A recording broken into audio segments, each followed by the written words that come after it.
The life and sad ending of Janet Gaynor. Gaynor was born Laura Augusta Gaynor. Some sources stated Gaynor, in Germantown, Philadelphia. Nicknamed Lolly as a child, she was the younger of two daughters born to Laura, Boole, and Frank DeWitt Gaynor. Frank Gaynor worked as a theatrical painter and paperhanger. When Gaynor was a toddler, her father began teaching her how to sing, dance, and perform acrobatics. As a child in Philadelphia, she began acting in school plays. After her parents divorced in 1914, Gaynor, her sister, and her mother moved to Chicago. Shortly thereafter, her mother married electrician Harry C. Jones. The family later moved west to San Francisco. Gaynor won her first professional acting job on December 26, 1924, as an extra in a Hal Roach comedy short. This led to more extra work in feature films and shorts for film booking offices of America and Universal. Universal eventually hired her as a stock player for $50 a week. 6 weeks after being hired by Universal, an executive at Fox Film Corporation offered her a screen test for a supporting role in the film The Johnstown Flood, 1926. Her performance in the film caught the attention of Fox executives, who signed her to a 5-year contract and began to cast her in leading roles. By 1927, Gaynor was one of Hollywood's leading ladies. Her image was that of a sweet, wholesome, and pure young woman who was notable for playing her roles with depth and sensitivity. Her performances in Seventh Heaven, the first of 12 films she would make with actor Charles Farrell, Sunrise, directed by F. W. Murnau, and Street Angel, also with Charles Farrell, earned her the first Academy Award for Best Actress in 1929, when for the first and only time the award was granted for multiple roles, on the basis of total recent work rather than for one particular performance. This practice was prohibited 3 years later by a new Academy of Motion Picture Arts and Sciences rule. Gaynor was not only the first actress to win the award, but at 22, was also the youngest until 1986, when actress Marlee Matlin, 21, won for her role in Children of a Lesser God. Gaynor was one of only a handful of established lead actresses who made a successful transition to sound films. In 1929, she was reteamed with Charles Farrell. The pair was known as America's Favorite Lovebirds, for the musical film Sunny Side Up. During the early 1930s, Gaynor was one of Fox's most popular actresses and one of Hollywood's biggest box office draws. In 1931 and 1932, she and Marie Dressler were tied as the #1 box office draws. After Dressler's death in 1934, Gaynor held the top spot alone.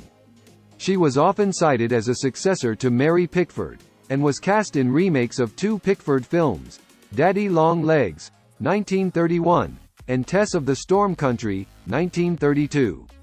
Gaynor drew the line at a proposed remake of Rebecca of Sunnybrook Farm, which she considered too juvenile. In August 1939, Gaynor married Hollywood costume designer Adrian, with whom she had a son in 1940. The couple divided their time between their 250-acre cattle ranch in Annapolis, Brazil, and their homes in New York and California. Both were also heavily involved in the fashion and arts community. Gaynor returned to acting in the early 1950s with appearances in live television anthology series including Medallion Theater, Lux Video Theater, and General Electric Theater.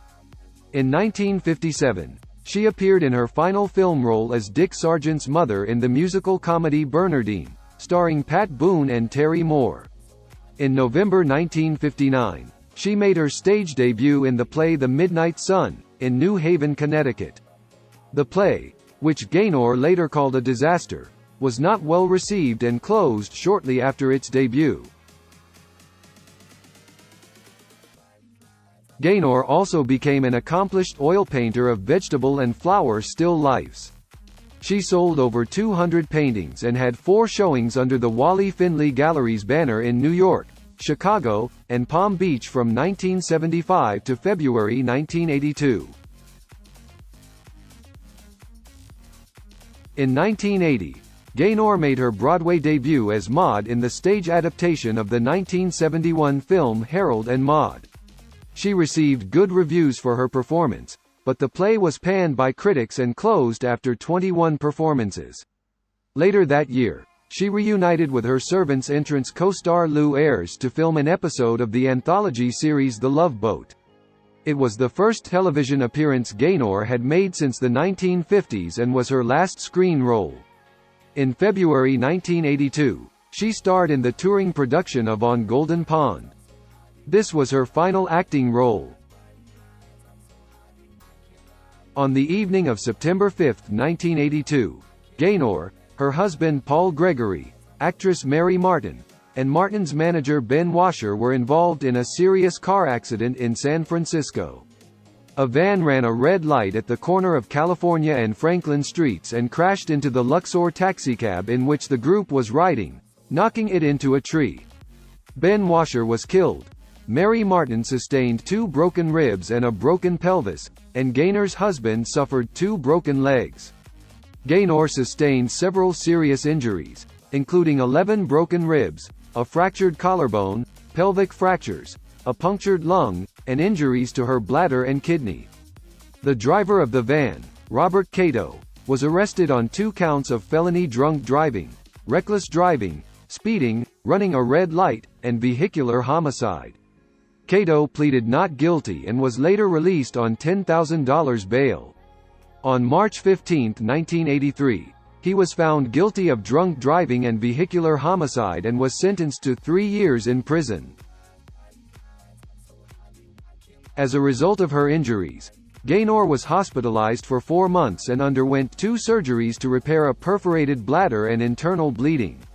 She recovered sufficiently to return to her home in Desert Hot Springs, but continued to experience health issues due to the injuries and required frequent hospitalizations.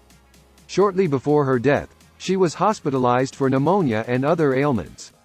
On September 14, 1984, Gaynor died at Desert Hospital in Palm Springs at the age of 77. Her doctor, Bart Apfelbaum, attributed her death to the 1982 car accident and stated that Gaynor never recovered from her injuries. Gaynor is buried at Hollywood Forever Cemetery next to her second husband, Adrian. Her headstone reads Janet Gaynor Gregory, her legal name after her marriage to her third husband, producer and director Paul Gregory.